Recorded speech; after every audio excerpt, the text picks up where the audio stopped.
Non Hedrong MP Gaurav Gogoi Karbi Anglong ar Luke Wangpen social media long hurki pachudu dalam thia phuthak All Assam Karbi Youth Association a hinpen sodak pen kapin rempon All Assam Karbi Youth Association a maipu komol rong hanga hinpen MP Gaurav Gogoi ke Osumara TV a oda durabang phupusi Guwahati arong supiari Sonapura long pherangke amai kape dupona hot kapang barpon Alang lirong hanga sanghwa hinpen MP Gaurav Gogoi aphan Karbi Anglong ke wang hot Karbi Anglong Autonomous Council CM asupo hema thengnu karjapen social media chataya long amina jongjunga le aphan Karbi Anglong Autonomous Council ke jalina bangphu CM Dr. Tuliram rong hanga aphan kalili kalanglang alam ke patipon ke nilitu masong chichak pon pe pupen kapin rempon totang te alang litum githan pon alam the arjupon thulunang আজি all Assam Karbi youth এছ'চিয়েশ্যনে press meet দিব লগা এইটো কাৰণে হ'ল যে কাৰ্বি আংলঙত গৈ কংগ্ৰেছৰ নৱনিৰ্বাচিত সভাপতি তেখেতে এজন মানুহে ঘৰ বনাইছে তাত গৈ তেখেতে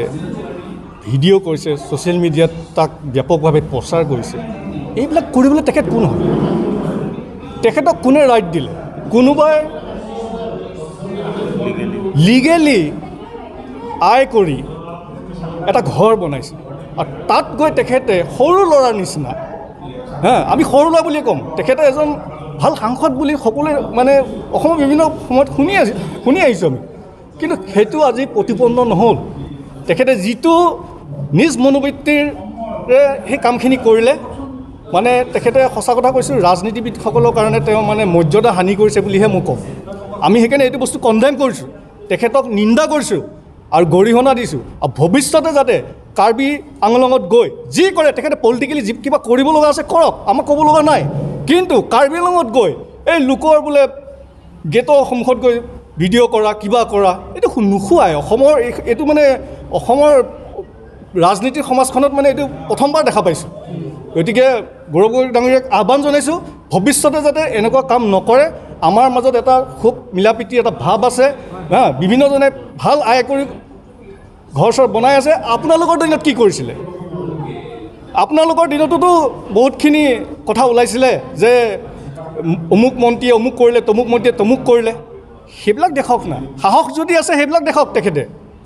যদি সাহস আছে আমি অল আসাম কাৰ্বি ইউথ এছ'চিয়েশ্যনে তেখেতক কৈছোঁ যদি আপোনাৰ সাহস আছে আপোনালোকৰ কংগ্ৰেছৰ শাসনকালৰ মন্ত্ৰী বিধায়কসকলৰ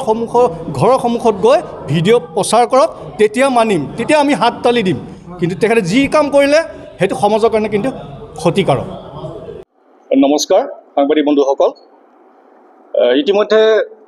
আমাৰ মুখপাত্ৰই কিছু আভাস দিছে মিটিংখনৰ বিষয়ে সংবাদমেলখনৰ বিষয়ে হ'লেও মই কিছু আমাৰ যিটো প্ৰেছ বিজ্ঞপ্তি আছে সেইখন মই পঢ়ি শুনাব বিচাৰিছোঁ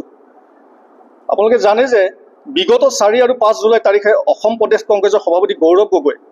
কাৰ্বি আংলং ভ্ৰমণ কৰিছিল তেওঁ নৱনিৰ্বাচিত সভাপতি তেখেতে কাৰ্বি আংলং ভ্ৰমণ কৰিছে আমাৰ ক'ব লগা একো নাই কিন্তু তেখেতে কাৰ্বি আংলং ভ্ৰমণ কৰাৰ সময়ত তাত গৈ এনে কিছুমান কাৰ্য কৰিছে যিয়ে নেকি আমাৰ চকু কবলৈ তুলিছে তেখেতে এটা সৰ্বভাৰতীয় ৰাজনৈতিক দলৰ অসম প্ৰদেশ কংগ্ৰেছৰ সভাপতি তথা লোকসভাৰ সাংসদ সভাপতি অথবা সাংসদ হিচাপে তেখেতৰ কাৰুকাৰ্যই অসমৰ ৰাজনৈতিক নেতাৰ মৰ্যাদা খৰ্ব কৰিছে বুলি আমি অল আসাম কাৰ্বি ইউথ এছ'চিয়েশ্যনে অনুভৱ কৰিছোঁ মুখ্য কাৰ্যবাহী তুলিয়াম ৰংহাঙৰ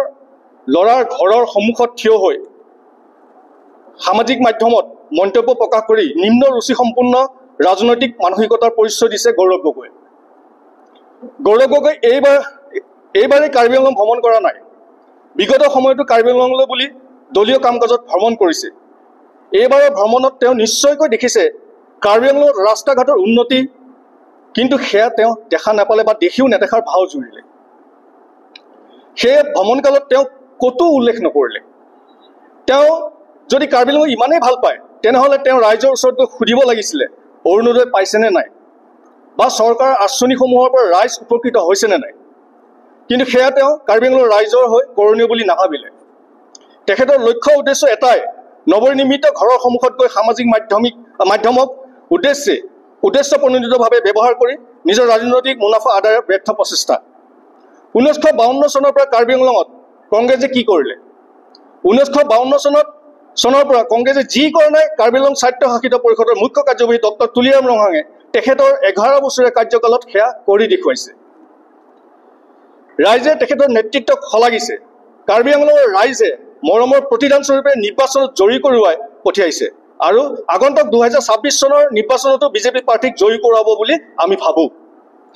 আমি এই কথাসমূহ এইটো কাৰণে ক'ব লগা হৈছে যে কংগ্ৰেছে যি কাম কাৰ্বি আংলঙৰ ৰাইজৰ বাবে কৰা নাছিল সেই কামসমূহ বিজেপি চৰকাৰৰ কালত তুলিয়াম ৰঙৰ নেতৃত্বত সেই কামসমূহ হৈছে আৰু হ'বলৈ গৈ আছে। আমি ক'ব বিচাৰোঁ, ষষ্ঠ অনুসূচীৰ বাহিৰত বসবাস কৰা কাৰ্বিসকলৰ দীৰ্ঘদিনীয়া দাবী জনজাতিকৰণ ভাৰত স্বাধীন হোৱাৰ পৰা কংগ্ৰেছৰ শাসনত হৈ নুঠিল। কিন্তু অসমৰ মুখ্যমন্ত্ৰী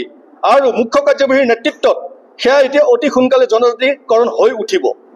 কংগ্ৰেছৰ আমোলত কাৰ্বি জাতিটোক দুভাগ কৰি আৰ্মি কাৰ্বি উন্নয়ন পৰিষদ গঠন কৰি দিছিল। কিন্তু তুলিয়াম ৰংহাং ডাঙৰীয়াই 6টা বিদ্ৰোহী সংগঠনৰ শান্তি চুক্তিৰ জৰিয়তে চৰকাৰৰ লগত আলাপ আলোচনাৰে নেতৃত্ব দি অতি শীঘ্ৰে কাৰ্বি ৱেলফেয়াৰ অট'নমাছ কাউন্সিল গঠন কৰিবলৈ গৈ আছে। গৌৰৱ গগৈ এই বিষয়বস্তুসমূহ তথা উন্নয়ন দেখাই নাপায়। তেখেতে খালি আনৰ ঘৰৰ কিমান বাজেট, গেটখন কিমান ধুনীয়া সেয়া নিৰ্বোধ শিশুৰ দৰে ৰাজনীতি কৰি আছে। তুলিয়াম ৰংহাং ৰাজনীতিলৈ অহাৰ আগতে এজন প্ৰথম শ্ৰেণীৰ ঠিকাদাৰ আছিলে আমি জনাত, আৰু তেখেতৰ ল'ৰাও বৰ্তমান প্ৰথম শ্ৰেণীৰ ঠিকাদাৰ হয় তথা ব্যৱসায়ী। নিজৰ বাপেকৰ মাটিত নিজৰ ল'ৰাই ব্যৱসায়ৰ উপাৰ্জনে এটা সপোনৰ ঘৰ সাজিব বিচাৰে, সেয়াক লৈ ৰাজনীতি কৰিছে গৌৰৱ গগৈ।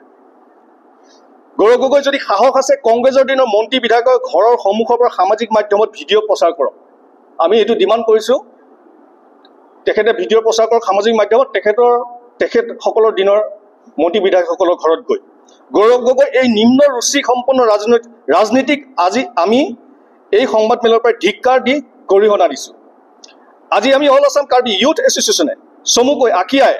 কাৰ্বি আংলঙৰ ৰাইজৰ উন্নতিৰ স্বাৰ্থত আৰু ষষ্ঠ অনুসূচীৰ বাহিৰৰ কাৰ্বিসকলৰ জনজাতিকৰণ উন্নয়নৰ স্বাৰ্থত ডক্টৰ তুলিয়াম ৰংহাং সমৰ্থন দি আছোঁ আৰু সমৰ্থন দি যাম।